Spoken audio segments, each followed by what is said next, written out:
Eh bien bonjour à toutes et à tous, c'est Sébastien des Chroniques de Saturne. J'espère que vous allez bien, moi je suis ravi de vous retrouver. Aujourd'hui nous allons parler des maîtres de l'univers et en particulier nous allons parler de la figurine de Bélios dans sa version Motu Origins. Tout simplement les maîtres de l'univers Origins. Alors, figurine que j'attendais avec impatience, que j'ai reçue il y a quelques jours et je suis très très content de l'avoir. Alors, on va regarder tout de suite le packaging. Eh bien, comme vous pouvez le constater, les amis, c'est un packaging qui est plus grand que d'habitude, car ici, Mattel nous propose une édition de luxe. Alors, on va regarder ça en détail.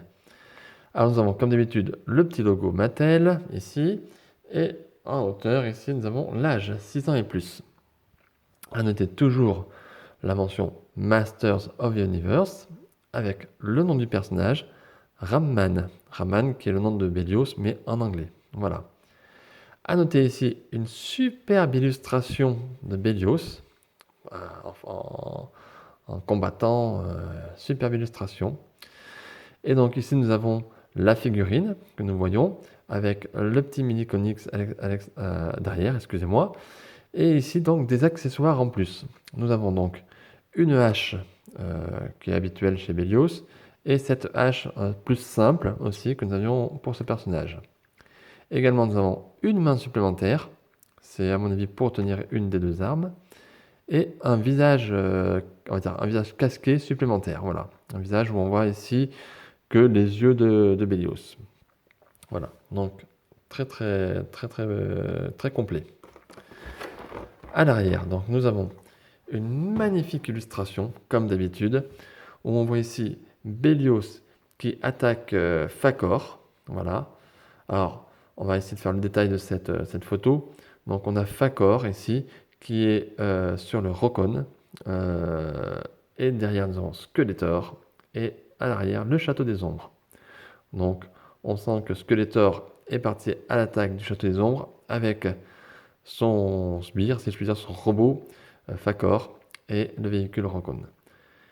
Et on voit ici Bélios qui fonce sur le Rokon pour défendre et protéger le Château des Ombres. Donc une magnifique illustration.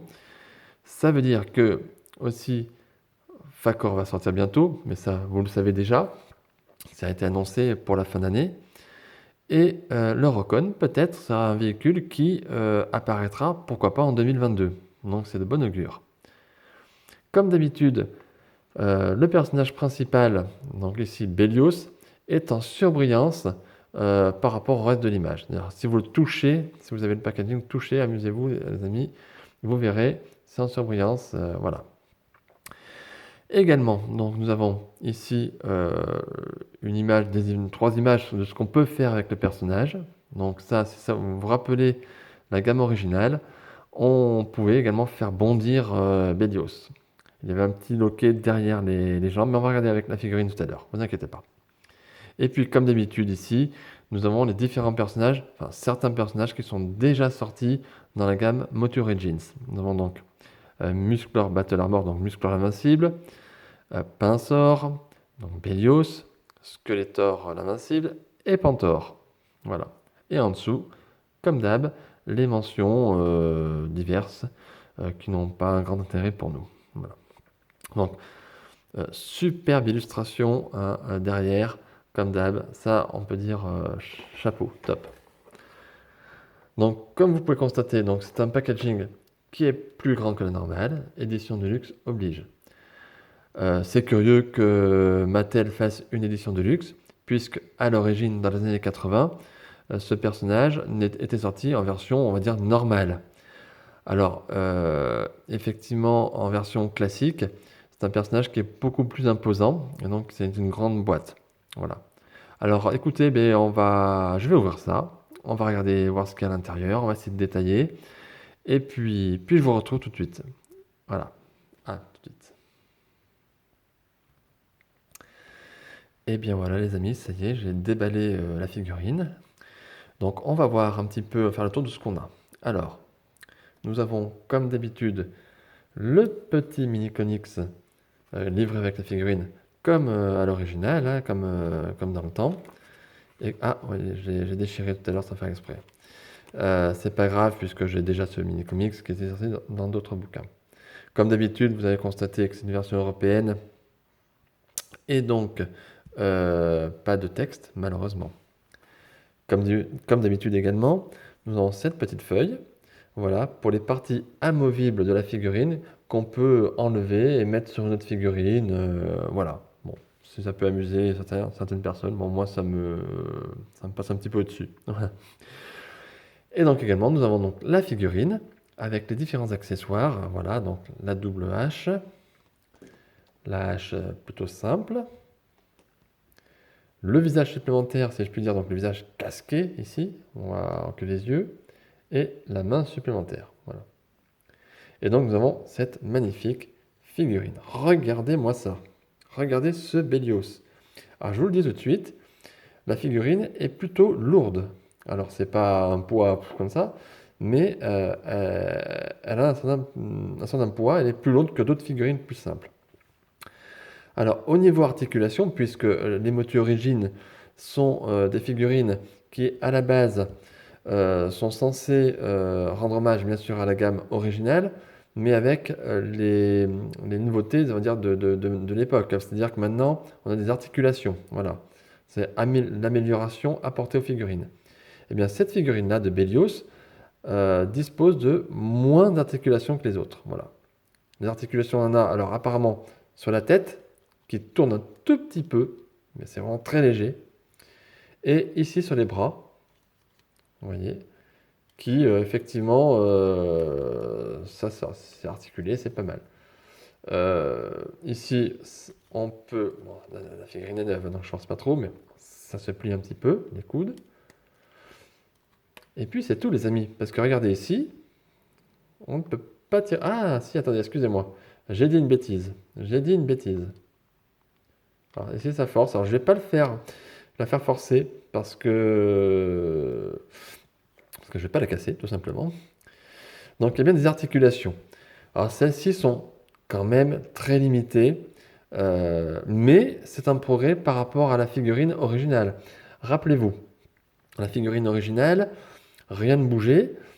Les pieds étaient, il me semble, de mémoire scellés, même comme ça, et on ne pouvait rien faire. Donc il y a quand même une amélioration qui a été apportée, amélioration très sympathique.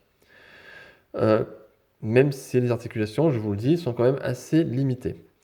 Niveau couleur, niveau peinture, ben écoutez, c'est nickel. J'ai pas de défaut, de petites saletés, mais pas de défaut particulier. Moi, c'est sobre. Ça correspond bien à ce qu'on avait dans la figurine originale. Donc, top. Le visage, bon, ben, il est ce qu'il est. Regardez, voilà, hein, je vous le mets là, vous voyez. Bon, il y a mieux. Bon, il y a mieux, voilà. Allez, on va pas se plaindre. Ici, c'est du plastique mou. Alors que la jupe, la tunique est dure, ici. Et sur les côtés, sur les épaules, c'est mou, voilà. C'est pas mal, c'est bien fait. Alors maintenant, vous allez me demander, mais est-ce que ça fonctionne? Parce que rappelez-vous, dans la gamme alors vintage, comme on dit, la gamme originale, Bélios, il avait, rappelez-vous, un petit crochet ici sur les pieds, il me semble, et on appuyait et tac, il se levait, il bondissait. Alors est-ce que ce Bélios fait pareil? Alors, si vous regardez, on n'a rien ici sur les pieds. Eh bien, écoutez, regardez bien les amis, on va faire bondir Bélios. Est-ce que ça marche quand même? Voilà. Et attention, il est tout petit. Et on appuie ici sur la tête. Tac, voilà. On va se le refaire. Voilà. Alors, c'est pas mal, c'est sympa. Donc, comme dans le temps, ça marche. J'avais peut-être une préférence pour le système avec le petit crochet sous le pied, parce que c'était peut-être plus facile à faire bondir. Parce que là, vous voyez, ça saute, mais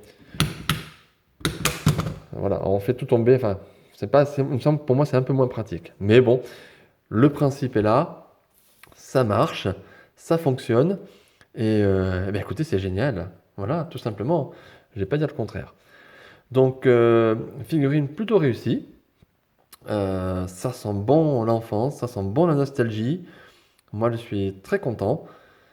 Bon, bah écoutez, je vais essayer de mettre les armes, faire peut-être une petite pause. Je ne sais pas si je vais utiliser ce visage, je ne pense pas parce que je trouve, bon, il apporte pas grand-chose de plus. Bon, on dirait même plutôt le visage d'un personnage, d'un méchant de Marvel ou d'autre chose. Enfin, mais bon, on verra. Mais je pense que je vais rester sur ce visage-là, sur cette tête-là.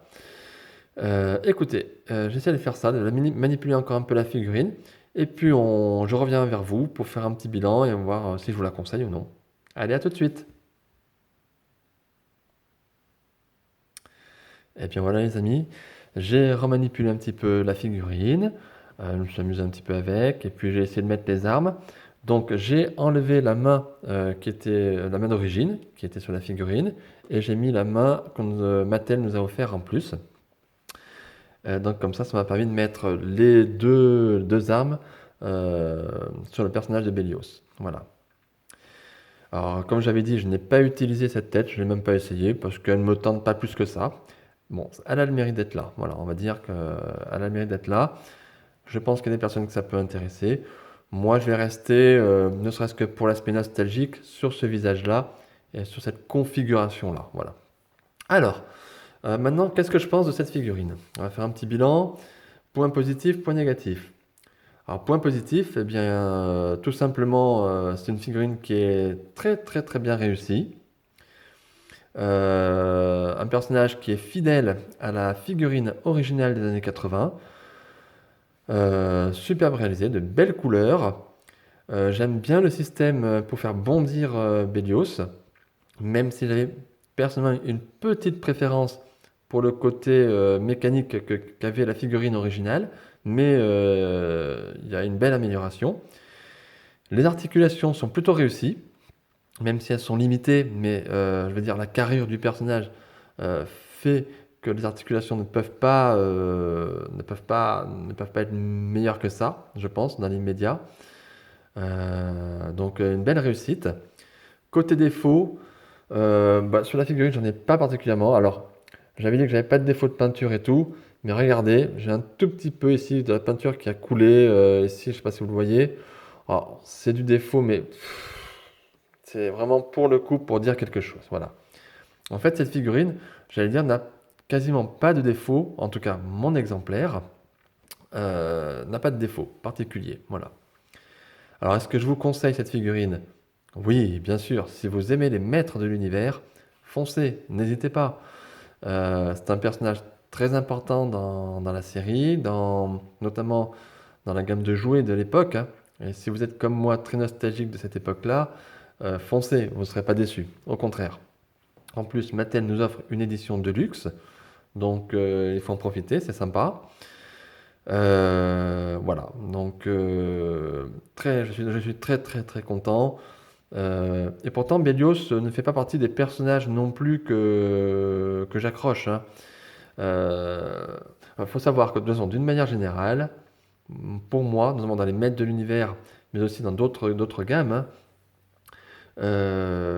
j'adore les méchants. Voilà. D'une manière générale, j'ai toujours préféré les méchants aux gentils, c'est à dire, parce que je trouve que, on va dire, visuellement, artistiquement, ils sont souvent mieux travaillés, parce que souvent ce sont des monstres, donc ils ont des couleurs un petit peu particulières. Donc je préfère plutôt ces personnages-là que des personnages gentils qui me paraissent plus, on va dire, normaux, plus simples, voilà. Mais Bélios, qui est un personnage gentil, est très réussi. Et je vous confirme, encore une fois, je vous conseille cette figurine. Alors le prix, je ne sais plus le tarif, elle doit être à 19-20 euros à peu près, puisque c'est une édition de luxe. Mais bon, ça reste un prix très très abordable et vous avez un bon rapport qualité-prix. Voilà. Euh, voilà. Donc je vous conseille encore une fois cette figurine. Vous pouvez foncer les yeux fermés. Eh bien, cette chronique est donc désormais terminée. J'espère qu'elle vous aura plu. Si vous avez aimé, vous mettez un petit like, ça fait toujours plaisir. N'hésitez pas à mettre un commentaire si vous le souhaitez. N'oubliez pas de vous abonner à ma chaîne YouTube Les Chroniques de Saturne. N'oubliez pas non plus la page Facebook Les Chroniques de Saturne. Je vais essayer de mettre des photos. Bon, après, j'essaye de compléter au fur et à mesure. Et aussi, j'ai un manque de temps qui fait que je peux pas toujours faire ce que je veux. Voilà. Voilà, donc écoutez, ben, je vous dis à très très bientôt, à très vite. Amusez-vous bien, portez-vous bien surtout. Et écoutez, à bientôt. Bye.